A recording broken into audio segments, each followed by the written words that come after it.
sebagai seorang muslim, wajib nggak kamu itu menjadikan Muhammad sebagai suri tauladan? Wajib. Wajib. Muhammad Suri tauladan ya. Ya, suri tauladan. Ya, artinya apapun yang diperbuat Muhammad itu merupakan contoh-contoh yang baik. Betul? Betul. Di dalam sebuah hadis, Muhammad menikahi anak di bawah umur. Tahu? Nggak tahu. Tapi mungkin banyak ya. Mungkin itu nggak patut ditiru, Bang. Itu sunnah. Tapi katanya barusan tadi kamu bilang Muhammad itu suri tauladan yang patut ditiru. Ya, sekarang kamu bilang tidak patut ditiru. Keadaan Arab sama keadaan Indonesia kan berbeda tuh. Oke, sekarang saya tanya, betul tidak bahwasanya dia suri tauladan itu sepanjang zaman tidak memandang kondisi tertentu. Selalu yang dilakukan Muhammad itu baik, tidak pandang waktu, tidak pandang zaman, tidak pandang tempat. Setuju nggak? Kalau saya itu nggak setuju. Kalau saya kayak gitu itu ya Islam itu mengikuti zaman. Berarti tidak cocok lagi Muhammad dijadikan suri tauladan? Dalam hal-hal tertentu. Kalau Anda nggak punya duit terus Anda mau poligami lah gimana? Loh, di dalam Al-Quran, laki-laki muslim itu berhak boleh mencari-cari istri dengan hartanya. Boleh asal dia mampu. Iya, berarti, ya contoh nih gini Dian. Saya muslim nih, saya ustadz nih. Oke? Saya jalan-jalan ke ke puncak, ketemu sama kamu.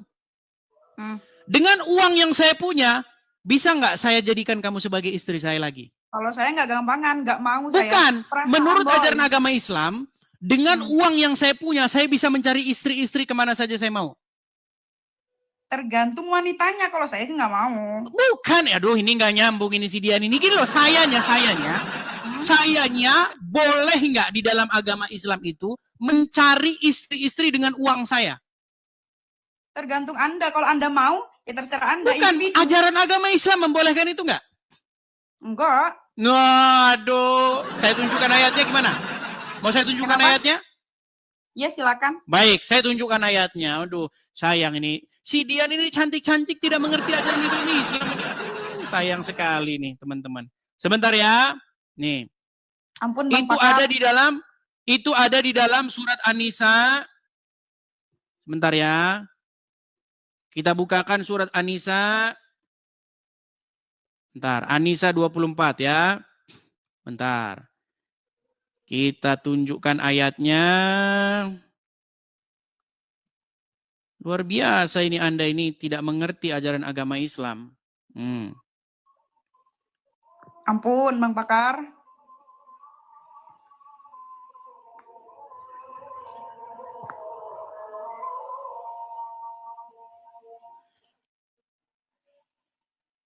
Kepencet. Sabar ya teman-teman ya.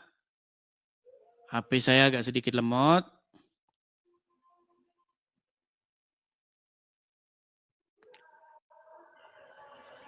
Sabar teman-teman ya.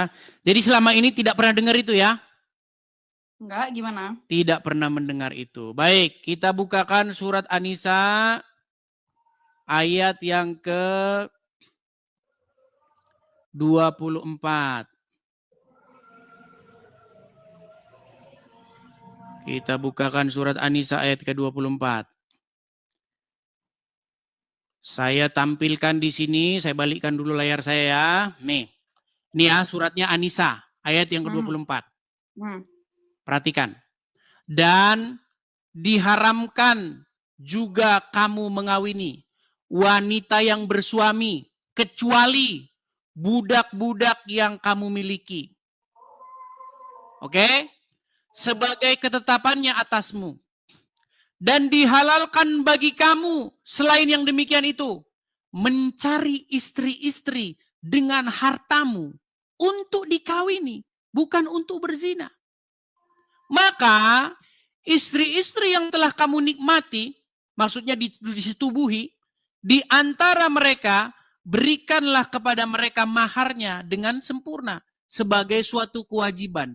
Dan tiadalah mengapa bagi kamu terhadap sesuatu yang telah kamu saling merelakannya sesudah menentukan mahar itu. Sesungguhnya Allah Maha mengetahui, Maha bijaksana.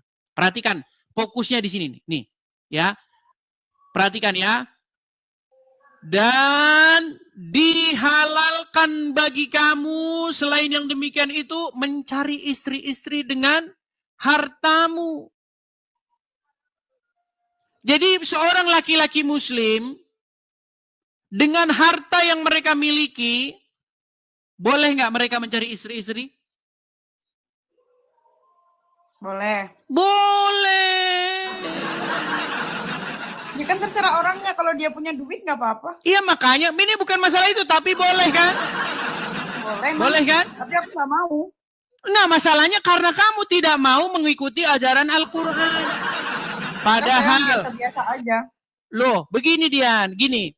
Saya tahu di dalam hati nuranimu, kamu nggak mau diperlakukan seperti itu. Menurut ajaran agama Islam, boleh nggak perempuan itu dikasari, istri itu dipukul, boleh nggak? Nggak boleh. Boleh, gimana? Boleh, ada ayatnya. Ada ayatnya di mana seorang suami itu boleh memukul istrinya. Mau saya tunjukkan ayatnya? Nggak usah. Nggak boleh. Oke, gini, makanya maksudnya begini. Salah satu diskusi lintas agama ini, Dian, kita itu memperbandingkan Injil dengan Al-Quran. Ajaran Muhammad dengan ajaran Yesus. Iya, boleh, di dalam Bang. Injil. Tapi abang terlalu fokus ngejelekin Islamnya tuh. Aku yang nggak terima itunya. Saya nggak jelekin, Dian. Saya hanya mengatakan apa yang... Dian, saya nggak menjelekkan. Saya mengatakan apa yang tertulis di dalam literatur Islam. Muhammad menikahi anak di bawah umur, namanya Aisyah. Kamu tadi nggak setuju bahwa Muhammad itu suri toladan sepanjang zaman? Enggak, dalam beberapa hal mungkin iya. Dalam hal yang kayak gitu, aku kurang setuju sih. Iya, berarti Muhammad nggak sempurna kan? Nggak ada manusia sempurna. Iya. Coba di dalam Al-Quran, siapa manusia yang suci? Nggak ada yang suci. Lu ada ayatnya dalam Al-Quran. Satu-satunya manusia yang suci di dalam Al-Quran itu adalah Isa. Emang iya? Di dalam Quran surat Maryam ayat yang ke-19. Ketika Maryam ada sosok yang ruhana, ruhnya Allah yang telah menjelma menjadi manusia di hadapan Maryam berkata, "Innama ana rasulu li ahaba laki gulaman zakiyan." Tahu nggak artinya apa? Enggak, apaan? Sesungguhnya saya ini utusan Tuhanmu untuk memberikan kepadamu seorang anak laki-laki yang suci. Jadi yang suci itu menurut Al-Quran adalah Isa. Emang iya? Makanya dia belajar agama Islam. Contoh.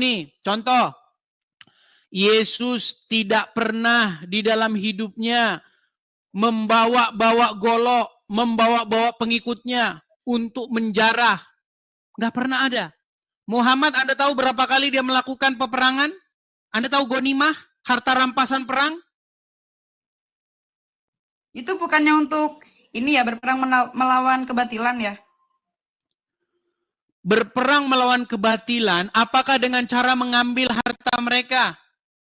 Nggak tahu, kalau mengambilnya nggak tahu. No.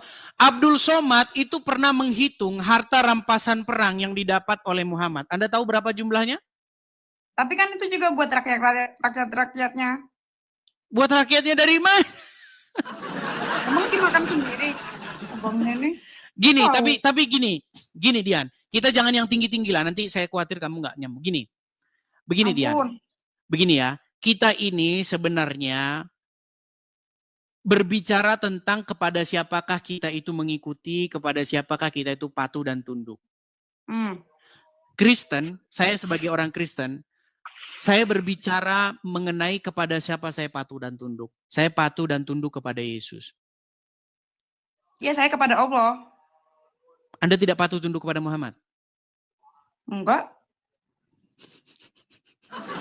Oke lah teman-teman. Kita punya satu orang muslim di sini, ya, yang dia sudah tidak mau patuh kepada Muhammad. Betul? Patuh dalam hal yang tertentu. Kalau yang kamu selalu jelek-jeleknya terus, baik-baiknya enggak. Dian, kepada siapa Anda harus berkata sami'na wa ta'na? Hah? Apaan tuh? Aduh, sami'na wa ta'na nggak tahu. Kamu tidak tahu sami'na wa ta'na?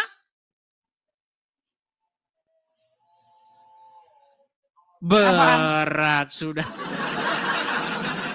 Selama jadi orang Islam nggak pernah tahu sami'na wa ta'na. Pernah dengar? Pernah dengar? Apa artinya sami'na wa ta'na? Enggak tahu. Artinya kami mendengar dan kami taat.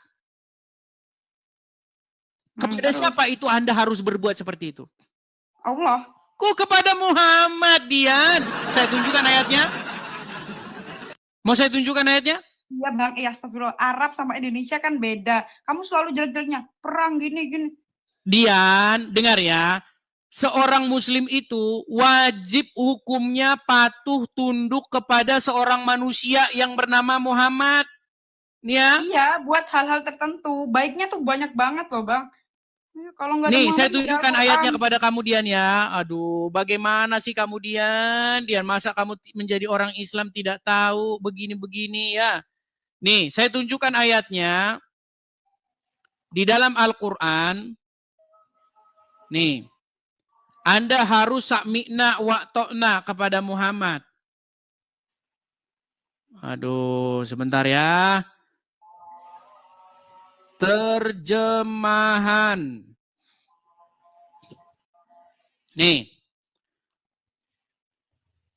Itu ada di dalam surat An-Nur ayat 51 ya. An-Nur ayat 51 artinya.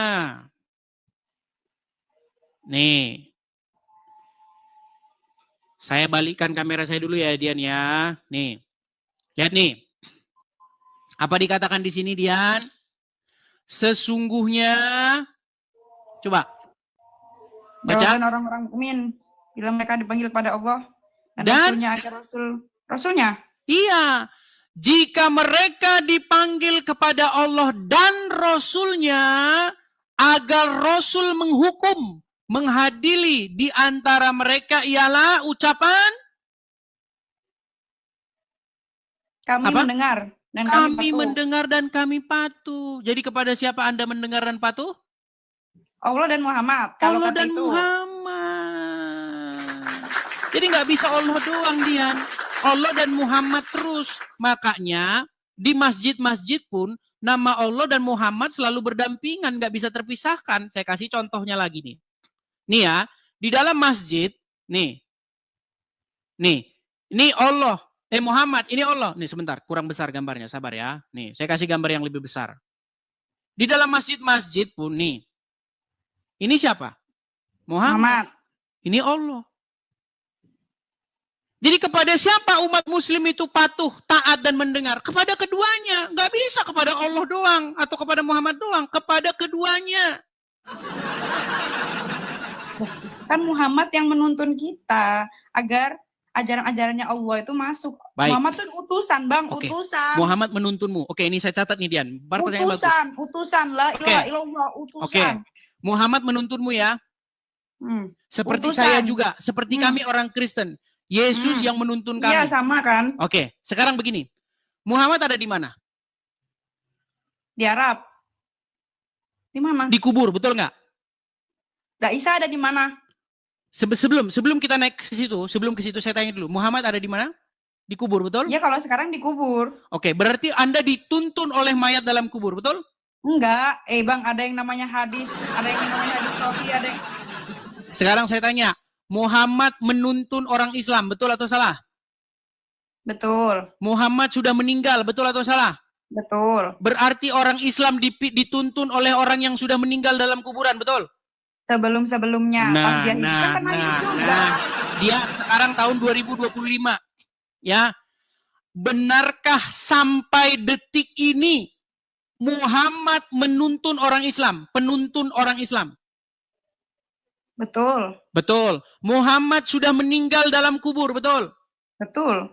Berarti umat Islam dipimpin oleh orang yang sudah meninggal dalam kuburan, betul?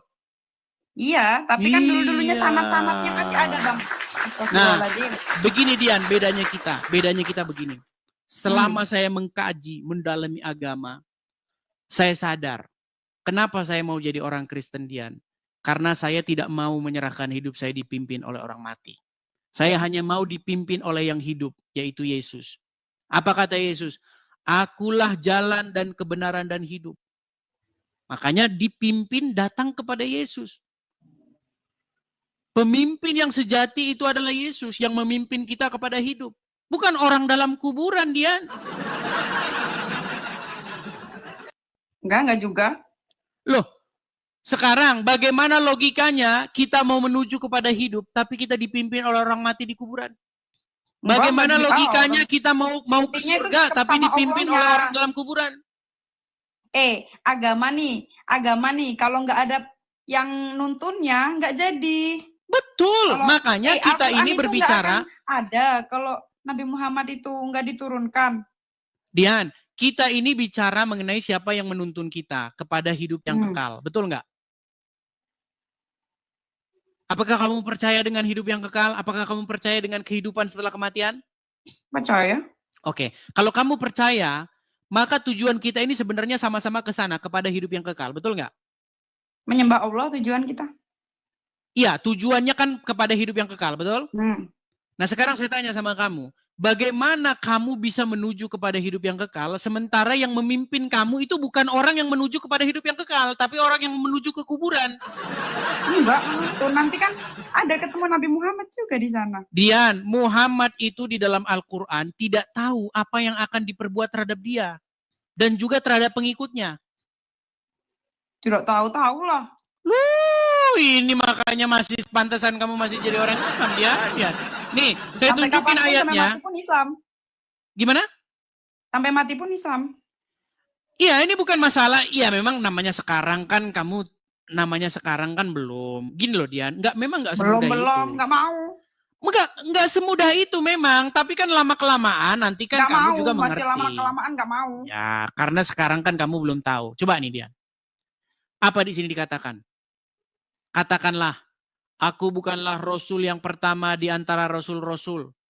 Dan aku tidak mengetahui apa yang akan diperbuat terhadapku dan juga terhadapmu. Jadi Muhammad tahu nggak apa yang akan diperbuat terhadap dia menurut ayat ini, Dian? Di hari akhir. Coba ya, Dian ya. Katakanlah, kul. Ya, aku bukanlah Rasul yang pertama di antara Rasul-Rasul. Dan aku tidak mengetahui apa yang akan diperbuat terhadapku. Dan pula terhadapmu. Ini Muhammad nih. Nggak tahu dia apa yang akan diperbuat terhadap dia. Tergantung amal masing-masing. Tergantung amalnya masing-masing. Bukan begitu juga dia. Bukan begitu. Ya iya begitu. Anda tahu cerita bagaimana ketika Muhammad ditanya apakah dia pasti masuk surga atau tidak? Kenapa? Iya terus. Ketika Muhammad ditanya apakah dia masuk surga atau tidak, apa jawaban dia? Tahu nggak? Nggak, apa tuh? Nah. Kan kakak yang lebih tahu agama Islam. Gini aja dah, gini. Setiap hari kalian bersolawat kepada Muhammad. Allahumma sholli ala Muhammad. Betul nggak? Apa artinya itu? Ya memuja-muja Nabi Muhammad. Terus gimana? Oke, ketika kami orang Kristen memuja-muja Yesus di gereja, ya Yesus, kalian bilang lagi nyembah Yesus, betul nggak? Enggak, terserah Anda. Kalau aku sih ya, bagiku agamaku, bagiku agamaku. Enggak, Dian, kita bukan ngomongin itu loh. Kita ini ngomongin Enggak, aku tuh fokus itunya. Aku udah agama Islam, ya udah agamaku tenang. Kakak juga agama kakak aja, udah fokus sama agama kakak. Berbagi kebaikan dengan dalil-dalil agama kakak. Saya setuju dengan kamu, tapi mustahil kamu menjadi baik di detik yang sama kamu jadi Islam. Maksudnya? Bagaimana mungkin kamu bisa menjadi orang baik, tapi di detik yang sama kamu jadi orang Islam? Bisa aja. Oke, baik. Kalau kamu seorang Muslim, apa yang harus kamu lakukan jika bertemu dengan orang Yahudi dan Nasrani? Tadi kan kamu bilang, Dian, kita ini sama-sama jadi orang baik saja, ya kan? Saya Islam, saya berbuat baik, kamu Kristen, kamu berbuat baik. Nah, saya setuju dengan kamu. Masalahnya begini, kalau kamu mengikuti agama Islam, kamu nggak mungkin bisa jadi begitu. Nih, saya tunjukin sama kamu ya. Nih, saya bisa loh. Karena kamu tidak melakukan ajaran agama Islam. Seperti tadi barusan masuk kamu bilang, Assalamualaikum sama saya. Padahal itu bukan ajaran agama Islam. Nih, saya tunjukkan sama kamu ya Dian ya. Nih, ini kita harus banyak mengajar teman-teman. Karena banyak orang Muslim yang tidak tahu dengan agamanya. Nih ya Dian ya. Nih dia nih. Nih ya. Ini hadisnya berkata bahwa Rasulullah Shallallahu Alaihi Wasallam bersabda, janganlah memulai mengucapkan salam kepada Yahudi dan Nasrani. Jika kalian bertemu dengan mereka di jalan, maka persempitlah jalan mereka. Saya tambahin lagi hadisnya. Nih, ini banyak hadisnya ya. Jadi intinya ketika kamu bertemu dengan orang Yahudi atau orang Nasrani di jalan, kamu harus mendesak mereka itu ke jalan yang sempit. Jika kamu seorang Muslim. Sekarang saya tanya sama kamu Dian, bagaimana mungkin kamu bisa menjadi seorang Muslim tapi di detik yang sama kamu ngelawan Muhammad? Ngelawan. Oke, sekarang kalau kamu ketemu dengan orang Yahudi atau Nasrani, apa yang harus kamu lakukan? Bang, hadis itu ya ada yang sahih, ada yang enggak, macem-macem Bang. Oh, ada yang... jadi mau palsu-palsuin hadis nih. Enggak palsuin ya, ngasih tahu. Oke, sekarang saya tanya sama kamu, sebagai kamu ketika kamu jadi orang Islam, kalau kamu ketemu orang Yahudi dan Nasrani, kamu harus berbuat apa? Ya udah diem dah, berarti kan yang nonton juga bukan banyak yang Islam. Bukan diem, Dian. Kamu kalau ketemu Yahudi dan Nasrani, harus kamu desak mereka itu ke jalan yang sempit. Enggak juga. Ngapain? Ini loh ini. Jika kalian bertemu dengan mereka di jalan, maka persempitlah jalan mereka. Tuh. Betul? Betul? Enggak. Salah pengertian tuh. Dia melawan ajaran agamanya sendiri. Aduh Dian. Yang penting bagiku agamaku, bagimu agamamu. Udah Bang, intinya. Masalahnya begini Dian. Kamu mengklaim dirimu sebagai seorang muslimah. Enggak mengklaim. Enggak juga. Oke. Kalau kamu seorang muslimah yang sejati, apa yang harus kamu lakukan jika bertemu dengan Yahudi dan Nasrani? Hah? Ya udah dia nggak tahu kan? Menyapa tuh. Nggak boleh.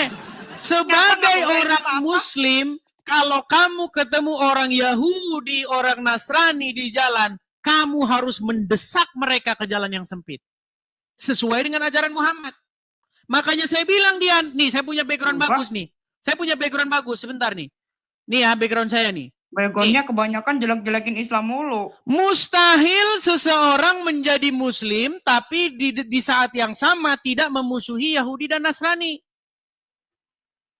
Mustahil. Bagaimana kamu Islam tapi kamu nggak memusuhi Yahudi dan Nasrani? Enggak, kalau aku dalam hal kemanusiaan sih ngapain? Makanya itu Dian, di hatimu sebenarnya bukan Islam lagi. Enggak, Islam. Di dalam Al-Quran, nah, lari sih dia.